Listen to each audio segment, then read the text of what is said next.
Hello students, how are you बेटा। देखिए मैंने न्यूमेरिकल्स करवा दिए आप लोगों को। ओके, कंसंट्रेशन ऑफ सॉल्यूशन पे based mass percentage, volume percentage and all. Then we have also discuss the solubility part. Solubility क्या होता है बेटा आपका? The maximum amount of solute which can be dissolve in 100 gram of a solvent. ठीक है, then आपको यहाँ बताया था शुगर का सॉल्युबिलिटी, यानी in 100 gram of water how much sugar can be dissolve at 20 degree 204। Common salt 36 gram, copper sulphate 21 gram, potassium nitrate 32 gram, potassium chloride 34, ammonium chloride 37। यानी these are the solubilities of various solutes at 20 degree temperature.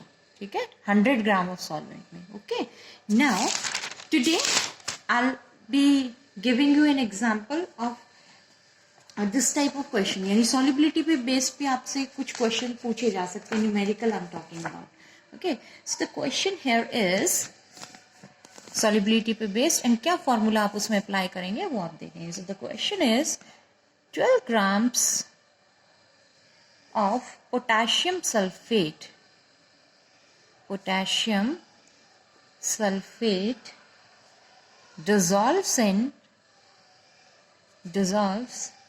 in 75 grams of water at 60 degree at 60 degree Celsius. What is its solubility? ठीक है, question क्या पूछा अब आपसे? What is it's solubility? Solubility क्या है इसका? Okay, so what is it's solubility in water at that temperature. ठीक है, चलो वेरी इजी, बहुत इजी क्वेश्चन है। चलो पहले तो देख लेते हैं गिवन क्या क्या है अपन को इसमें। Given is 12 gram of potassium sulphate K2SO4. What is this? This 12 ग्राम, ये है क्या चीज? Is this the mass of solute? It is being given to you. Fine. Then the next thing given to you is 12 gram potassium sulphate को किस में dissolve किया बेटा? 75 ग्राम of water में। So the another thing given to you is mass of solvent. And mass of solvent आपका कितना है? 75 grams. ठीक है, solvent here is water. Temperature, वैसे एज सच फॉर्मूला में कहीं कैलकुलेशन के दौरान आपको इसको यूज नहीं करना है, but still you can note कि 60 डिग्री पे आपकी सॉल्युबिलिटी आपको फाइंड आउट करनी है। 60 डिग्री टेम्परेचर पे आपको सॉल्युबिलिटी निकालनी है। ठीक है, अब एक बड़ा सा सिंपल तरीका, एक फॉर्मूला भी मैं आपको बता दूंगी, इसको यूनिटरी मेथड से भी सॉल्व करना हम बताएंगे। ठीक है, सो अगर हम सॉल्युबिलिटी को डायरेक्टली, ये अब आपका सॉल्यूशन मतलब कैलकुलेशन पार्ट ऑफ इसका कर रहे हैं यहाँ पे।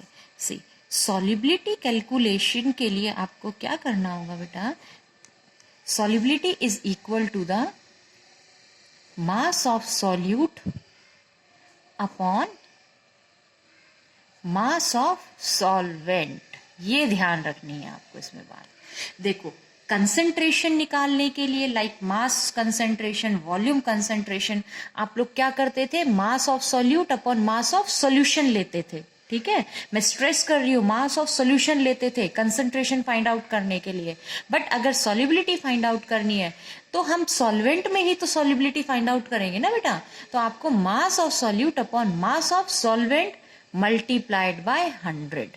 This is the formula for calculation of solubility. अब ये आया कैसे वो भी मैं आपको बताऊंगी यूनिटरी मेथड से। एक बार डायरेक्टली फाइंड आउट कर लेते हैं, देन यूनिटरी मेथड से भी इसको हम फाइंड आउट करेंगे। ओके, चलिए। सो इस पर्टिकुलर केस में अगर मैं सॉल्युबिलिटी फाइंड आउट करूं तो मास of solute is how much? 12।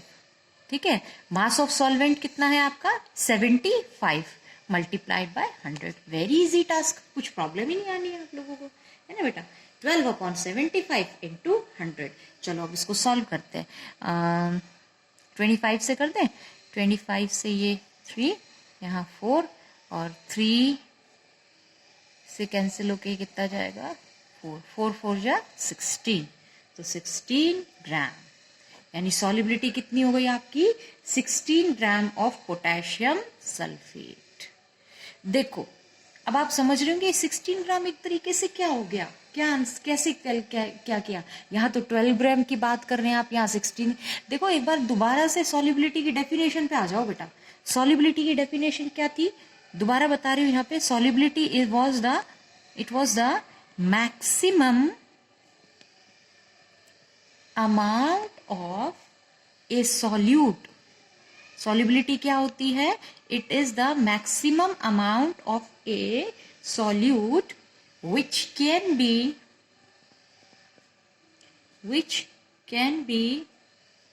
dissolved in 100 grams of a solvent। ठीक है, solubility क्या हुई, it is the amount of a solute which can be dissolved in 100 gram of a solvent। ठीक है, at a particular temperature, at a particular temperature. समझ में आ गई ना बात। देखो सॉल्युबिलिटी किस दौरान होती है, एक फिक्स टेम्परेचर पे। हमारा यहाँ फिक्स टेम्परेचर क्या था 60 डिग्री, और एक 100 ग्राम में। ठीक है, यानी सॉल्वेंट का अमाउंट उसमें फिक्स है 100 ग्राम। सॉल्युबिलिटी होती है 100 ग्राम में, कि 100 ग्राम सॉल्वेंट में आप में कितना सॉल्यूट डाल सकते हो। ठीक है, अब जैसे ये केस था, इसमें आपको 75 ग्राम में कितना सॉल्यूट डाला हुआ है वो तो दे रखा था। ठीक है, कि 12 gram of potassium sulphate dissolves in 75। 12 gram 75 gram में होता है, तो 100 ग्राम में कितना होगा। समझ गए ना। तो इसको यूनिटरी मेथड से भी कर सकते हैं। आप यूनिटरी मेथड समझते हैं ना, कि 5 पेंसिल का कॉस्ट इतना है, तो 10 पेंसिल्स का कॉस्ट कितना होगा, उस हिसाब से। अब देखिए वेरी इजी, ये समझ आ गया सबको कि सॉल्युबिलिटी का मतलब क्या है, कि हमें हमेशा क्या निकालना होता है, कि सॉल्यूट 100 ग्राम में कितना डिसॉल्व कर पाओगे आप। जैसे इसमें आपने जो सॉल्युबिलिटी ये निकाली है, जो कि आंसर 16 आया है, तो 100 ग्राम ऑफ सॉल्वेंट में 100 ग्राम ऑफ वाटर में आप कितना पोटेशियम सल्फेट डिसॉल्व कर सकते हैं बेटे, 16 ग्राम। 75 ग्राम में कितना डिसॉल्व हो सकता है, 12 मैक्सिमम। 75 ग्राम में मैक्सिमम 12 ग्राम डिसॉल्व हो सकता है, उसके बाद डिसॉल्व नहीं होगा, ये इनका मतलब ये है। वैसे ही 100 ग्राम में मैक्सिमम कितना डिसॉल्व हो सकता है, 16। इसके बाद क्या डिसॉल्व होना बंद हो जाएगा, यानी सॉल्यूशन क्या हो जाती है, वो सैचुरेट हो जाती है। ठीक है, अब इसी क्वेश्चन को यूनिटरी मेथड से और समझ लें। बहुत आसान है यूनिटरी मेथड भी। देखिए किस तरीके से है, आपको दिया हुआ है कि 75 ग्राम ऑफ वाटर, 75 आपको, क्योंकि amount of potassium sulphate dissolve होगा 100 ग्राम में कितना होगा वो फाइंड आउट करना है ना। तो 75 ग्राम of water dissolves, 75 gram of water कितना डिसॉल्व करता है बेटा, 12 ग्राम ऑफ पोटेशियम सल्फेट को डिसॉल्व करता है। ओके, 75 ग्राम 12 ग्राम को डिसॉल्व करता है। 1 ग्राम कितने को डिसॉल्व करेगा, 12/75। और 100 ग्राम, क्योंकि हमें 100 ग्राम का ही निकालना है सॉल्युबिलिटी के लिए, तो 100 ग्राम कितना डिसॉल्व करेगा आपका, 12/75 इंटू 100। This is it. यही तो हमारा पीछे फॉर्मूला में था, यही तो था फॉर्मूला में। देखो दोबारा समझा रही हूँ कैसे किया। 75 ग्राम कितना डिसॉल्व कर रहा है क्वेश्चन के हिसाब से, 12 ग्राम। तो 1 ग्राम 12/75, 100 gram you will multiply it by 100। और यही पीछे तो अभी किया है अपन ने, इसको देखो कैंसिल करेंगे, अपना आंसर 16 ग्राम ही आएगा, कि in 100 gram of solvent 16 gram of potassium sulphate will be dissolve. And just now we have seen here also that solubility क्या होती है, mass of solute upon mass of solvent. वही तो है ये 12 ग्राम मास ऑफ सॉल्यूट था, ये मास ऑफ सॉल्वेंट, और ये इंटू 100 हो गया। फिक्स है वो सॉल्युबिलिटी का मतलब 100 ग्राम में ही फाइंड आउट करनी है। ठीक है, समझ गए बेटा। तो ये था इसमें आपका। ठीक है, इस टाइप के क्वेश्चंस मैं आपको असाइनमेंट में दूंगी। ठीक है, तो आप इसको अच्छे से और समझ पाएंगे। अब आ जाइए सॉल्युबिलिटी के ऊपर effect. Now we will look for see the effect of temperature and pressure on solubility। ठीक है, टेम्परेचर और प्रेशर का इफेक्ट देखेंगे सॉल्युबिलिटी के ऊपर। चलिए बेटा, सबसे पहले हम बात कर लेते हैं टेम्परेचर की। ठीक है, सो टेम्परेचर का इफेक्ट देखते हैं। So first we will see the solid in liquid type of solution. Solid in liquid type of solution. Solid in liquid मतलब जैसे for example we can take sugar in water, salt in water, glucose in water, इस तरीके से. ठीक है, when a solid solute is being dissolved in a liquid solvent. ठीक है, तो इसके ऊपर टेम्परेचर का इफेक्ट क्या होगा. ठीक है, और इसके ऊपर प्रेशर का इफेक्ट भी. सॉलिड एंड लिक्विड के ऊपर temperature and pressure, both the effects we will see here. So first let's see the effect of temperature. So what happens बेटा, on increasing the temperature the solubility increases. ठीक है, very easy. On increasing the temperature the solubility of solid in liquid increases. Solid in liquid increases. Solubility क्या करेगी बेटा, increase करेगी आपकी. ठीक है, आपने देखा भी होगा वार्म वाटर में जब आप वाटर को हॉट कर मतलब उसको गर्म करेंगे, वार्म वाटर होता है तो उसमें शुगर डिसॉल्व करना, उसमें सॉल्ट डिसॉल्व करना ज्यादा इजी हो जाता है. ठीक है, so it is due to the increase in the kinetic energy. ठीक है, उनकी काइनेटिक एनर्जी इंक्रीज हो जाती है, इस वजह से आसान हो जाता है वो डिसॉल्व करना. समझ आ गया बेटा. चलिए अब तो आप ध्यान रखेंगे कि टेम्परेचर इंक्रीज करने पे सॉलिबिलिटी इंक्रीज होगी. किसकी, सॉलिड इन लिक्विड की. Very important, solid in liquid की इंक्रीज होती है. और प्रेशर की अगर हम बात करें सॉलिड इन लिक्विड के ऊपर तो एज सच इसके ऊपर नो इफेक्ट इज देयर. ठीक है, so what you can write, pressure की अगर हम बात करें so it remains unaffected. Fine, कोई इफेक्ट इसके ऊपर नहीं. सॉलिड इन लिक्विड की बात कर रहे हैं हम लोग. इसमें सॉलिड इन लिक्विड में टेम्परेचर का इफेक्ट क्या होगा, पॉजिटिव इफेक्ट होगा. Means if we increase the temperature the solubility will increase and as such pressure no effect. ठीक है, प्रेशर का एज सच कोई इफेक्ट इसके ऊपर नहीं होगा. Fine student, now second part we will talk about here is the gas in liquid. Gas in liquid type की solutions की अगर हम बात करें, gas in liquid we can take this carbonated drinks. ठीक है, आपने देखा होगा सोडा वाटर वगैरह जो होते हैं, अगर मीन्स उनको अच्छे से पैक होते हैं. ठीक है, उसका कैप टाइटली पैक्ड होते हैं, तो उसके आप देखते हैं जैसे ही उसका प्रेशर रिलीज करते हैं, आप कैप खोलते हैं तो एकदम से गैस बाहर आती है. ठीक है, कार्बन डाइऑक्साइड गैस उसमें से क्या होती है, वो बाहर आती है.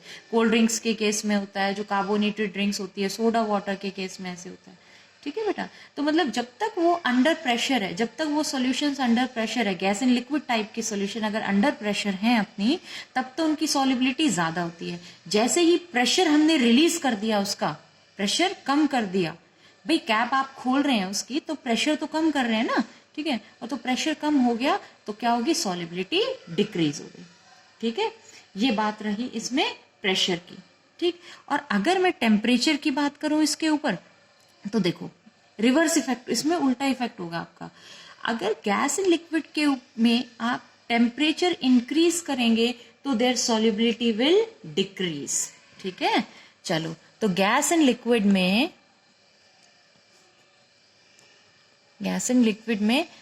if we take the case of temperature, ध्यान से देखना बेटा ये point. on increasing the temperature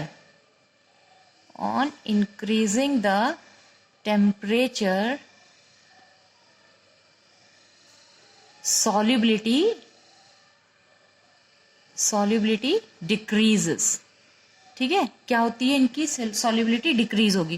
देखो सिंपल सी थिंग है, आप समझिए. सपोज एक लिक्विड है, इसमें गैस डिसॉल्व है, आप इसको हीट कर रहे हैं. ओपन फ्लास्क है, चलो ओपन ले लेते हैं अभी इसको. ठीक है, आप इसे हीट कर रहे हैं तो क्या होगा, हीटिंग करने से क्या होता है, फर्स्ट चैप्टर में हमने पढ़ा था. हीटिंग इफेक्ट से क्या होगा आपका, उसकी काइनेटिक एनर्जी इंक्रीज होगी. जो पार्टिकल्स है या लिक्विड के, गैसेस के, their kinetic energy will be increase. And now gases तो ऑलरेडी वैसे ही फ्रीली मूविंग होती है और उनकी आपने काइनेटिक एनर्जी इंक्रीज कर दी तो what will happen, they will move out, they will escape out. ठीक है, तो जो गैसियस पार्टिकल्स होते हैं ना, तो they due to increase in their kinetic energy वो क्या कर जाते हैं बेटा, एस्केप आउट हो जाते हैं। तो टेम्परेचर का रिवर्स इफेक्ट हो जाता है गैस एंड लिक्विड के केसेस में। देखो सॉलिड इन लिक्विड में तो क्या हो रहा था, टेम्परेचर बढ़ाने से सॉलिबिलिटी इंक्रीज हो रही थी, ठीक है, बट यहाँ गैस डिजोल्व है भाई, ठीक है, gas already kinetic energy, motion उनका ज्यादा होता है, आपने हीट कर दिया तो वो तो और भी ज्यादा एनर्जी हो जाएगी and they will escape out. तो सॉलिबिलिटी क्या हो गई उसकी, डिक्रीज हो गई। ध्यान देना बेटा इस पे, ठीक है। तो on increasing on the temperature of gas and liquid the solubility decreases. And if we talk about the pressure, pressure का भी मैंने अभी अभी आपको केस समझा दिया था कि प्रेशर के केसेस में क्या होता है कि on increasing the pressure, on increasing the pressure the solubility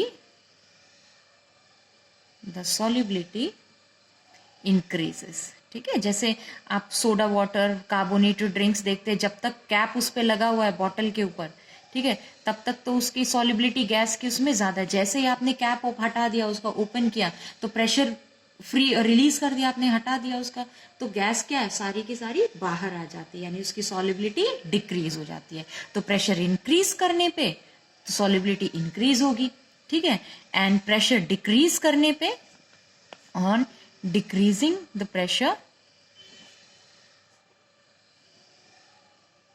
अगर प्रेशर डिक्रीज कर रहे हैं तो क्या होगा, solubility decreases. Fine, so this is it बेटा, ये था आपका सॉलिबिलिटी के बारे में, आ गया होगा समझ में। अब देखो आपका जो अभी यूनिट टेस्ट होने वाला है, आपके जो अभी एनटीएससी एग्जाम होने वाले, उसमें आपका सिलेबस यहीं तक है, ठीक है। एक छोटा सा पार्ट अपना और रहता है इसमें, physical and chemical changes. These changes you have also studied previously, है ना, इसमें कुछ ज्यादा ऐसा है नहीं। So we will talk about the physical and chemical changes, physical and chemical changes now।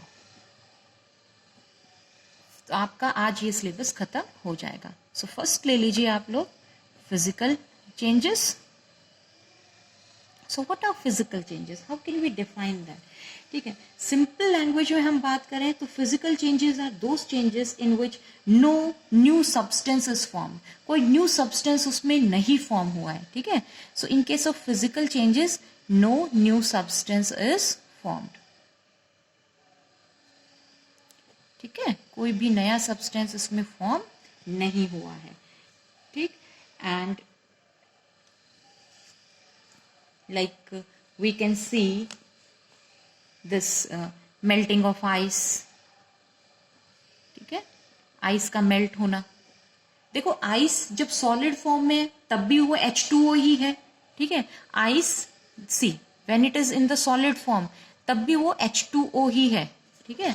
अब आप सब्सटेंस पढ़ चुके हैं, सब्सटेंस का मतलब समझते हैं ना क्या होता है, कि जो पार्टिकल्स उसमें सॉलिड में है तब भी, आइस जब अब आपका मेल्ट हो गया है, लिक्विड स्टेट में आ गया, तब वो क्या बन गया बेटे, वाटर, ठीक है, तब भी उसका फॉर्मूला H2O ही है। और जब वो वेपर फॉर्म में जाएगा यानी गैसियस में, ठीक है, तब भी उसका फॉर्मूला H2। तो एज सच कोई नया सब्सटेंस उसमें नहीं बना है, ठीक है। तो melting of ice, boiling of water, freezing of water, ठीक है, कंडेंसेशन ऑफ स्टीम, ये सभी कैसे चेंजेस हैं बेटा, फिजिकल चेंजेस हैं, ठीक है, because the substance is same, कोई नया सब्सटेंस इसमें एज सच नहीं फॉर्म हो रहा है, ठीक है। आ गया सबको ये बात समझ में। चलिए उसके बाद अगर आप कोई सॉल्यूशन बना रहे हैं, जैसे शुगर इन वाटर, शुगर को वाटर में डिसॉल्व किया तो शुगर का अपना उसमें प्रॉपर्टी रिटेन रहता है, वाटर का अपना प्रॉपर्टी रिटेन रहता है, एज सच कोई नया सब्सटेंस नहीं बना है, ठीक है। एक इलेक्ट्रिक बल्ब को आप ग्लो कर रहे हैं, आप लाइट जला रहे हैं, तो वो भी किस में आएगा बेटा, फिजिकल चेंज में ही आएगा, ठीक है। तो ये सारे चेंजेस है, और ये सब चेंजेस जो फिजिकल चेंजेस की प्रॉपर्टी होती है, कि फिजिकल चेंजेस आपके किस टाइप के चेंजेस होते हैं बेटा, टेम्पररी चेंजेस होते हैं। These are the temporary changes and they can be reversed, they can be reversed, ठीक है। जैसे अभी मैं वाटर का केस बता रही थी बेटा, वाटर अगर आइस है तो आप मेल्ट किया तो लिक्विड स्टेट में आ गया, बॉईल किया तो गैसियस स्टेट में आ गया, फिर कंडेंसेशन किया तो वेपर से किस में आ गया, लिक्विड में, फ्रीज कर दिया तो लिक्विड से किस में चला गया, वापस से सॉलिड में। वाटर की इंटर कन्वर्जन स्टेट्स आपको पता है ना, जैसे आइस से लिक्विड, वाटर में, फिर उससे वाटर वेपर में,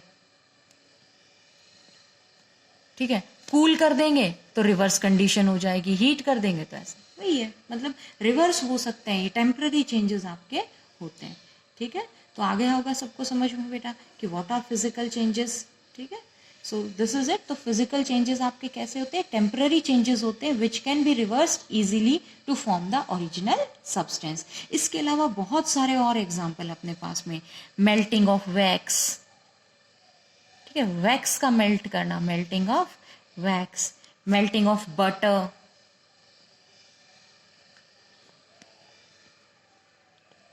ठीक है। सॉल्यूशन बता दिया था। फ्रूट सैलेड, फ्रूट सैलेड आप जो बना रहे हैं, देखिए कई बच्चे इसमें मतलब कंफ्यूज हो जाते हैं टू मेक फ्रूट सैलेड और वेजिटेबल सैलेड, कि मैम इनको तो हम रिवर्स नहीं कर सकते, मीन्स एक बार वो सैलेड कट कर दिया है ना, तो वापस उसका वो फ्रूट थोड़ी फॉर्म में आ सकता है, तो ये तो मतलब रिवर्स नहीं हुआ, तो how is it a physical change.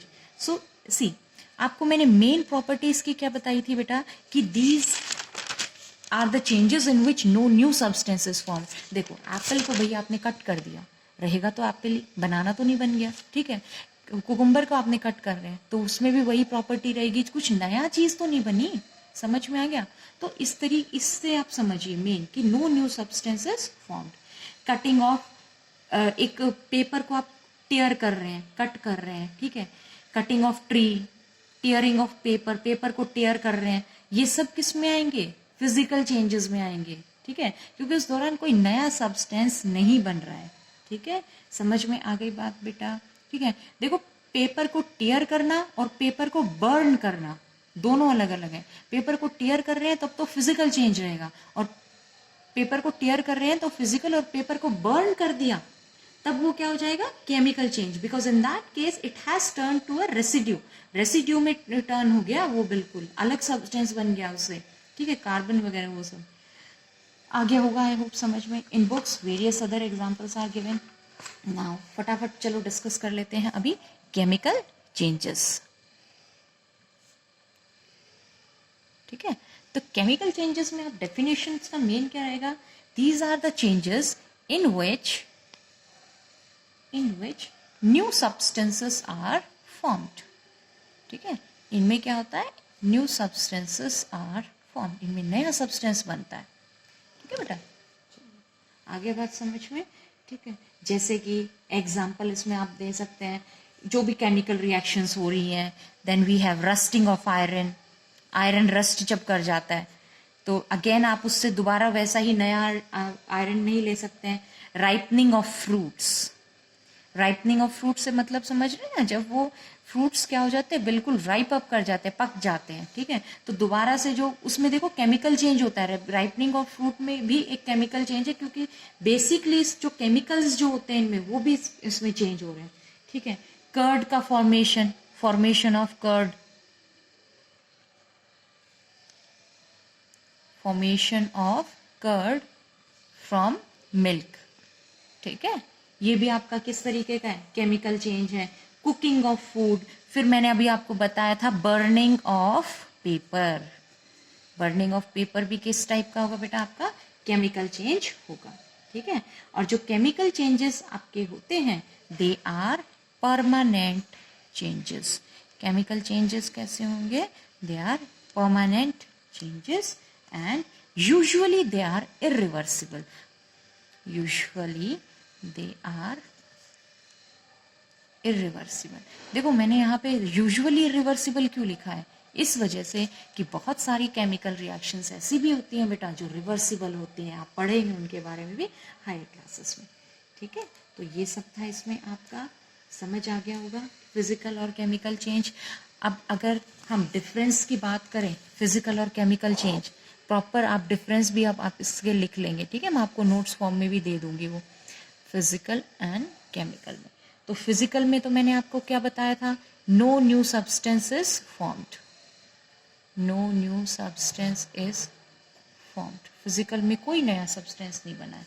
और केमिकल में क्या होता है बेटा, a new substances formed, fine, इसमें क्या हो रहा है, आपका न्यू सब्सटेंस फॉर्म हो रहा है। देन सेकेंड, फिजिकल चेंज क्या होता है? टेम्पररी चेंज होता है. Physical change is a temporary change. और केमिकल चेंज आपका क्या होता है? परमानेंट. ठीक है. जैसे पेपर बर्न कर दिया है तो दोबारा उससे आप थोड़ी पेपर बना दोगे, वो तो रेसिड्यू में कन्वर्ट हो चुका है, तो परमानेंट चेंज है. देन फिजिकल चेंज क्या होते हैं? They are usually reversible changes होते हैं. They are reversible. ठीक है. और ये क्या होते हैं? Usually irreversible. बेटा केमिकल रिएक्शंस जब आप पढ़ेंगे तो वहाँ पे रिवर्सिबल भी होंगी काफ़ी, लेकिन जनरली हम ये होता है कि ये इरिवर्सिबल ही होते हैं काफ़ी सारे इसमें. ठीक है. और फिजिकल चेंजेस के केस में क्या होता है? बहुत कम इसमें एनर्जी का एब्जॉर्प्शन या रिलीज आउट होता है. ठीक है. यानी फिजिकल चेंजेस में वेरी लिटिल एनर्जी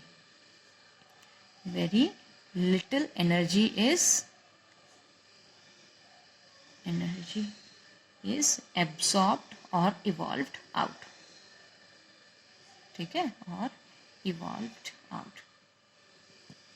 ठीक है. और केमिकल में क्या होता है? a lot of energy that may be in term of heat or light. ठीक है. a lot of energy is absorbed or evolved. कई केमिकल रिएक्शंस होती है जिनमें एनर्जी एब्जॉर्ब होती है, किसी में आपकी इवॉल्व आउट होती है. ठीक है. रिलीज होती है और इवॉल्व आउट.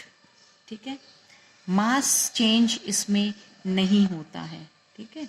मास का चेंज इसमें नहीं होता है और इसमें मास का चेंज हो जाएगा. ठीक है. ये था बेटा आपका, and this much part will be coming in your upcoming exams. Fine. Now I will be giving you some questions also numerical based. ठीक है. ये सब आप सॉल्व कर लेंगे कॉपी में एज एन असाइनमेंट. ओके बेटा, थैंक यू.